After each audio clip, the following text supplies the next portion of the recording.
आपने मुझे माफ नहीं किया। खाला जान, मैं फिर से आपसे माफी मांगती हूँ और प्रॉमिस करती हूँ मैं उनसे दोबारा नहीं मिलूंगी, पर प्लीज मुझे नहीं भेजे वहां पे। नहीं मेरी गुड़िया, मैं नाराज नहीं हूँ। फिर क्या बात है, क्यों कर रही हैं ऐसे?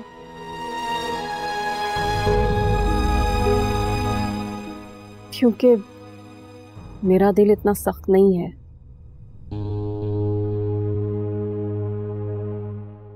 माना कि उसने मेरी बहन को बहुत अजियत दी है, बहुत तकलीफें पहुंचाई है। आज भी जब मैं अरूसा आपी का आखिरी वक्त याद करती हूँ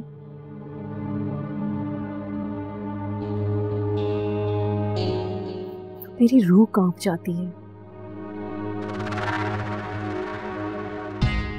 लेकिन तुम्हारे खालू की बातों से मुझे यह एहसास हुआ है कि तुम्हें इस वक्त अदील के पास होना चाहिए।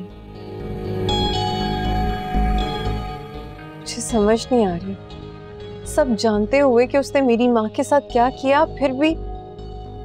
क्योंकि वो शख्स बदकिस्मती से तुम्हारा बाप है। वो बाप जिसने मुझे अपनी जिंदगी से निकाल कर बाहर फेंक दिया था।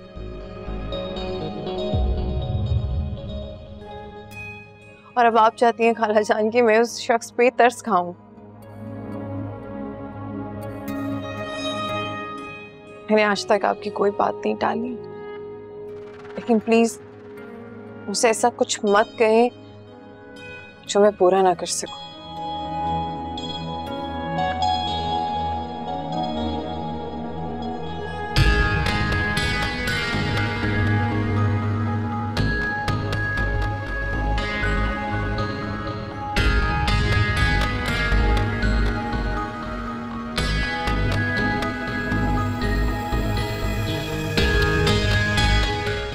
ये कमबख्त तो मान ही नहीं रही। क्या करूं, कैसे मनाऊं? कुछ ना कुछ तो करना ही होगा।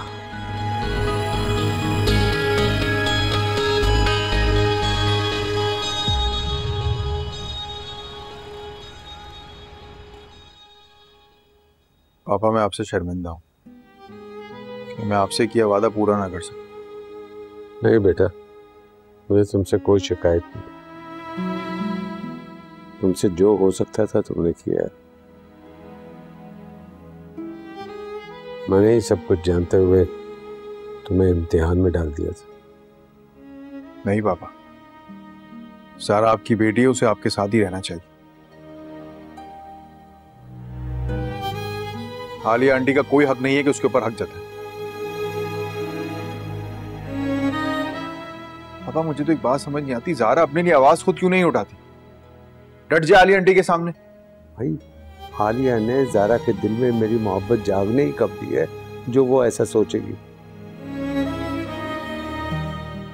भाई, उसने तो मेरी बेटी के सामने मेरा ऐसा चेहरा स्याह बना दिया है कि वो मजीद नफरत करने लगी है।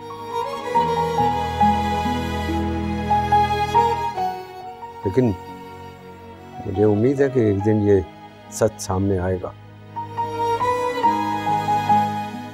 बस अल्लाह ताला मुझे उस वक्त तक जिंदगी दे। आमीन आमीन।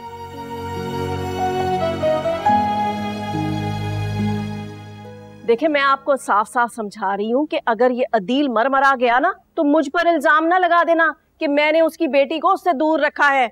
मैं तो हर तरह समझा चुकी हूँ कि जाओ अपने बाप के पास चली जाओ, उसे इस वक्त तुम्हारी जरूरत है, मगर वो मेरी बात मान ही नहीं रही। ये इनकलाब कैसे आ गया? तुमने तो हंगामा खड़ा कर दिया था उसके जाने पर, और अब? मुनीर साहब, आपको भी ना चैन नहीं है। पहले मेरे ना भेजने पर आपको तकलीफ हो रही थी और अब मैं भेज रही हूं तो शक कर रहे हैं। खैर, आपकी मर्जी, लेकिन मेरी तरफ से ज़ारा पर कोई पाबंदी नहीं है। वो जाए अपने बाप के पास, बाकी उसकी मर्जी, जाए ना जाए मेरी बला से। मैंने उसको जितना समझाना था समझा लिया, अब आप समझा कर देख लें, शायद आपकी बात मान जाए।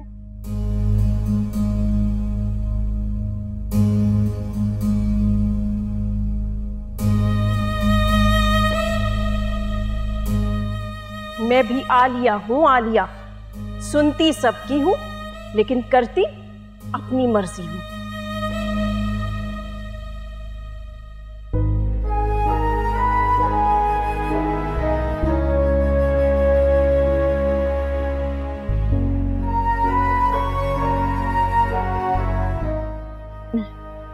कालू, आप यहाँ सोए नहीं?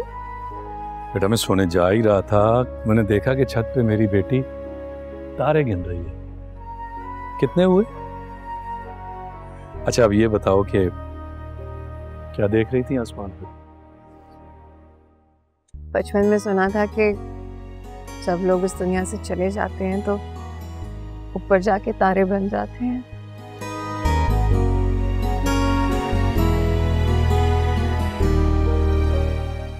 तो मुझे लगा शायद माँ भी इनमें से कोई एक तारा होंगी, बस उनको ढूंढने में लगी थी। बेटा जो रिश्ते दूर जा चुके हैं ना, उन्हें तलाश करने की बजाय जो रिश्ते तुम्हारे पास हैं उन्हें अपनाने की कोशिश करो। खुश और मुतमईन रहोगी। खालू, आपके खाला जान के अलावा मेरे पास और रिश्ता है ही कौन सा?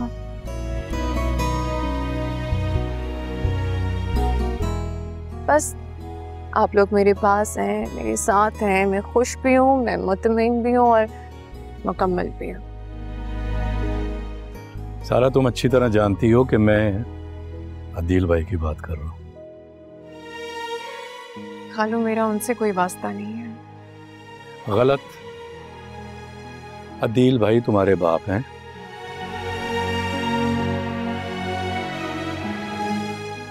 और तुम ये बात कभी जुटला नहीं सकती। ज़ारा तुम जानती हो कि उन्हें हार्ट अटैक हुआ है और इस वक्त कोई भी स्ट्रेस उनके लिए जानलेवा हो सकता है। देखो ज़ारा, ऐसा ना हो कि तुम्हें अपनी जिद पर सारी जिंदगी पछताना पड़े। अल्लाह ना करे उन्हें कुछ हो। देखा, इसे कहते हैं खून की कशिश। लाख बदगुमानी के बावजूद तुम अदील भाई के लिए ऐसा सुन के तड़प उठी। चलो बस अब ये जिद छोड़ो और बेटा कुछ दिनों के लिए अदील भाई के पास चली जाओ, उन्हें बहुत अच्छा लगेगा। और वैसे भी अब तो तुम्हारी खाला ने भी तुम्हें इजाजत दे दी है। और अब जाओ, जाके सो जाओ। और हाँ, बाकी के तारे कल गिनने में।